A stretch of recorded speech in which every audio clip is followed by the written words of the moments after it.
Finally কোথায় পৌঁছালি? সিকিমের হোটেলে রে। ম্যাগি খাচ্ছিস? নমস্কার, সবাই কেমন আছেন? আবার একটি নতুন ব্লগে আপনাদের সকলকে স্বাগত। আপনারা অনেকেই জিজ্ঞেস করছেন আমরা কিভাবে গেছিলাম, কার সঙ্গে গেছিলাম, বা এই ট্যুরে আমরা বাসে গেছিলাম কিনা। আমরা বাসে গেছিলাম, কিন্তু সেটা বাড়ি থেকে হাওড়া পর্যন্ত, কারণ আমাদের কাঁথি থেকেও ট্রেন ছাড়ে এনজেপি, কারণ কাঁথির ট্রেনটা আমরা ধরিনি, হাওড়া থেকে সরাইঘাট এক্সপ্রেসটা ধরেছিলাম।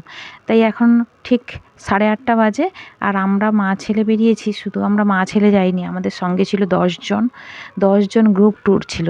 আমরা সবাই মিলে দীঘা হাওড়া বাসে যাব, তাই আমরা এখানে 8:30 বাজে বেরিয়ে পড়েছি।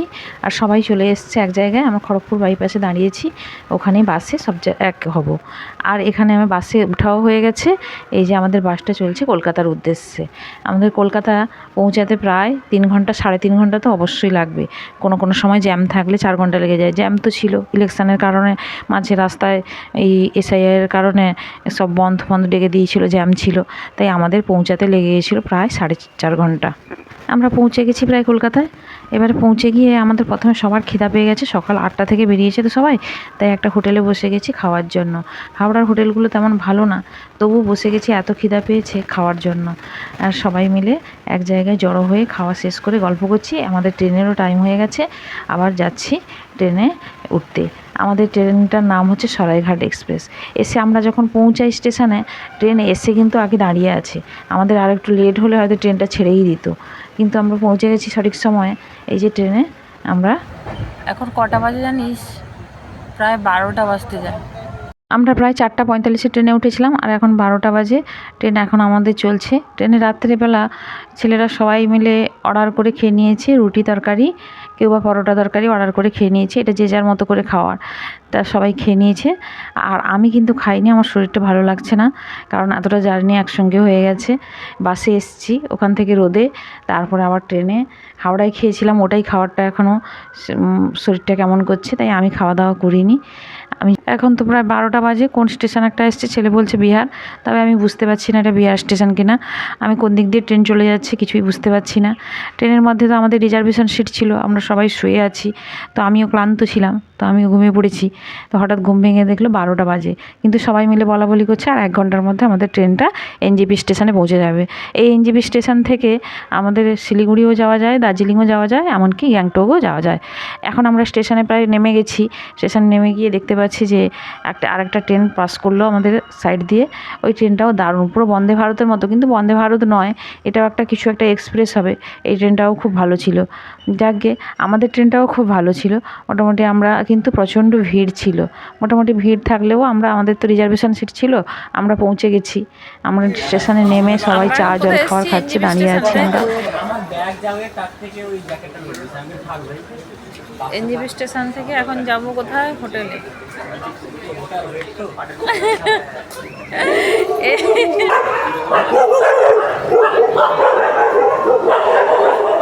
তবে ছেলের তো এই প্রথম লং ট্রেন জার্নি, ও কিন্তু ট্রেনে ঘুমাতে পারেনি, কিন্তু আমরা সকলে কী করেছিলাম, ট্রেনে রিজার্ভেশন সিট ছিল আমাদের, ঘুমিয়ে গেছিলাম। আর ও একেবারে ঘুমায়নি, ওর চোখ মুখ বসে গেছে, সারা রাত জেগে জেগে ট্রেনে এসছে। আর আমরা এখানে সবাই চা কফি খাচ্ছি, একটু এনজেপি স্টেশনে দাঁড়িয়ে ছবি টবি তোলা হচ্ছে। এবার আমাদের গাড়ি এসে গেছে, আমাদের আর দাঁড়ালে চলবে না, আমরা সবাই মিলে গাড়ির দিকে এগিয়ে যাচ্ছি। এই পর্যন্ত আমাদের খরচ ছিল, এরপর থেকে আমাদের প্যাকেজিং সিস্টেম, মানে আমাদের যাবতীয় যা ওদের খরচের মধ্যে।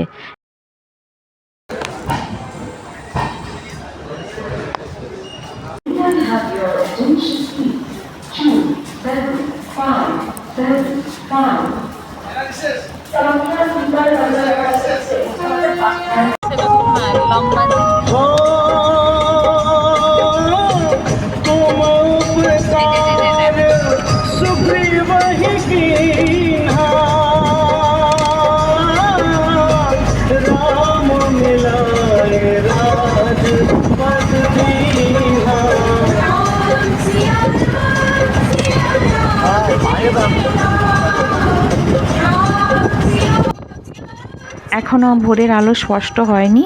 আমাদের গাড়ি পুরো রাত 2টোর দিকে উঠেছিলাম আমরা, এখনও গাড়ি চলছে, পুরো এনজেপি স্টেশন থেকে পুরো পাহাড়ি রাস্তায় চলেছে গ্যাংটকের উদ্দেশ্যে। আর আমরা রাতের বেলা সাইডের দৃশ্য দেখতে দেখতে যাচ্ছি, অসম্ভব সুন্দর লাগছে। আর ভোরের আলো যখন ফুটছে তখন তো আরও অপরূপ সুন্দর লাগছে। আস্তে আস্তে ভোরের আলো ফোটাটাও আমরা দেখতে পাচ্ছি। আর পাহাড়ি গাছপালা এই এলাকা দেখে দেখে যেতে, আমাদের ঘর বাড়ি আলো চারদিকে দেখে দেখে যেতে এক অসম্ভব সুন্দর মনোরম পরিবেশ লাগছে। আর গাড়ির ভেতরে রামের গান লাগিয়েছে ড্রাইভার দাদা, অসম্ভব ভালো লাগছে একেবারে।